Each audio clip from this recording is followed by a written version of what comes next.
Presentation assignment.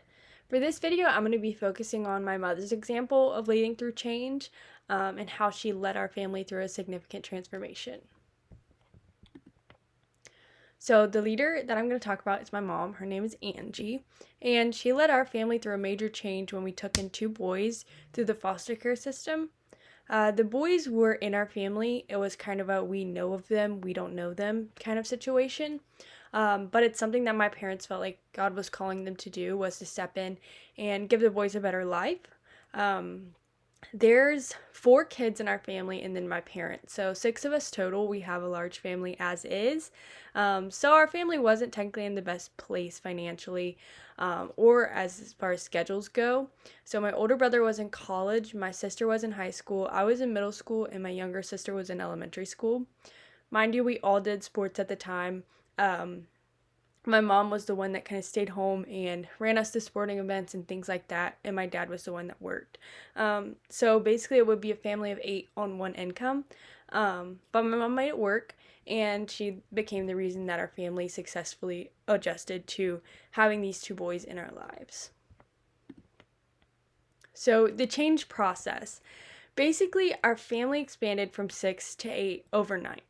Everything changed. Our routines, finances, space was a big one, and relationships. I can remember my brother, I was actually in college, and so my mom found, she talked to her friends and found a race car bed for one of the 3-year-old. It was, one was 3 months, one was 3 years old. And so she found a race car bed, and we transformed his room, transformed my brother's room into the 3-year-old's room. And then my mom just had a crib for the younger one in her room. So our whole house, the whole dynamic of our house changed. As you can imagine, with teenagers, we weren't the most open to this change. We liked our space, we liked the quiet, and we didn't get that anymore.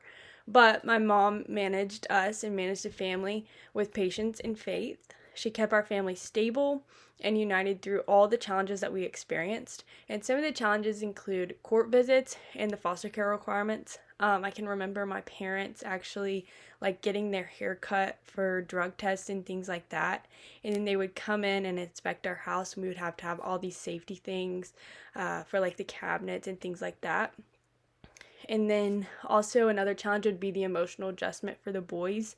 And for us, they got taken away due to substance abuse. So the younger one, he was still addicted to the substance. So he would just scream. He would always scream for the first 2 months that we had him. So that was hard on not only us as the kids, but also even my dad and also my mom. So new routines added new responsibilities. That was another challenge.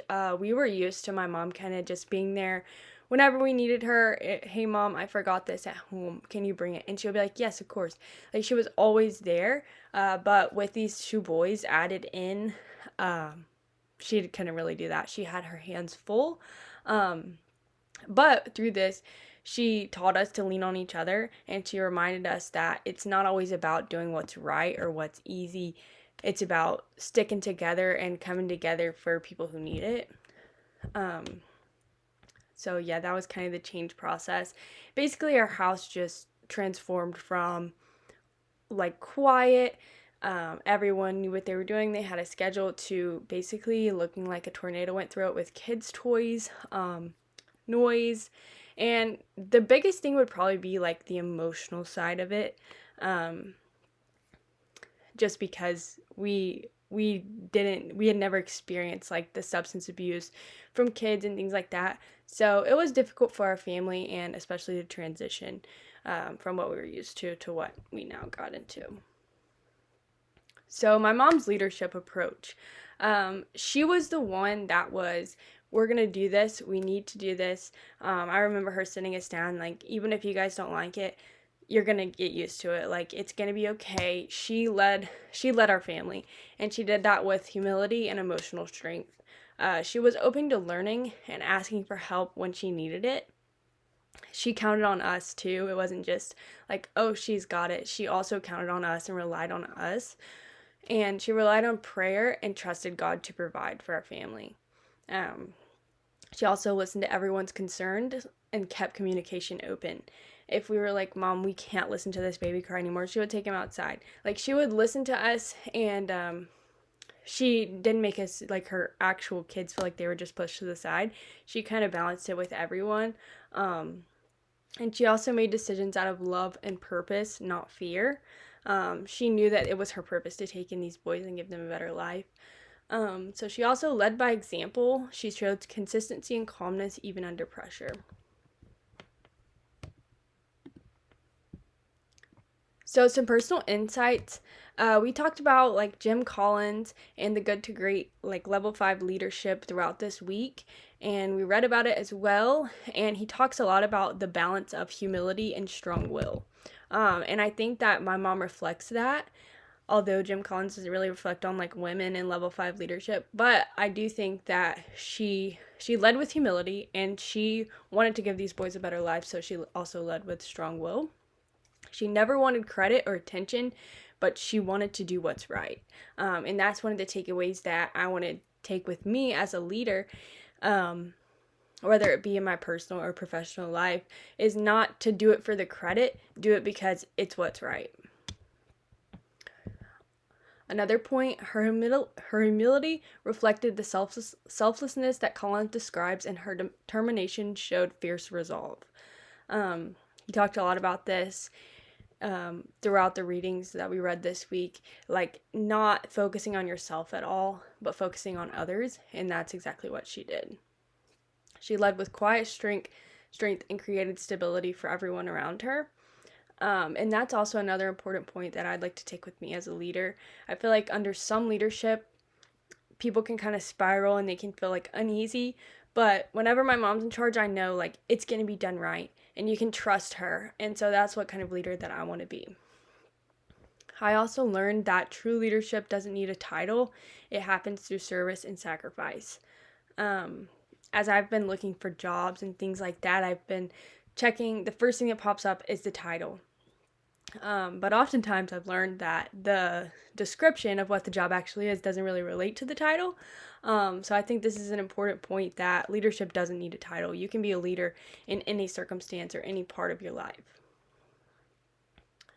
Great leaders stay humble, steady, and driven even when no one notices. At the time, we didn't really appreciate my mom for the leader that she was for our family. But now looking back, like, this is what I chose to do my presentation on because it stuck out to me, how she led our family, and how she led with empathy and patience and courage through lots of changes as we took in these boys. Like my mom, I hope to stay grounded in humility but strong in purpose, and stay focused on serving others and doing what's right. I feel like as I've been job hunting and kind of looking for entering my corporate career and things like that, I've been focused on like what my role is, what would be my role, instead of how can I serve this company, how can I serve others. And I think part of level 5 leadership is kind of looking away from yourself and looking for a bigger purpose, looking for something that needs something, like these boys, they need my mom. And so I think it's just about looking for a bigger purpose, looking for a higher calling, and serving others and doing what's right, especially in leadership. Thank you.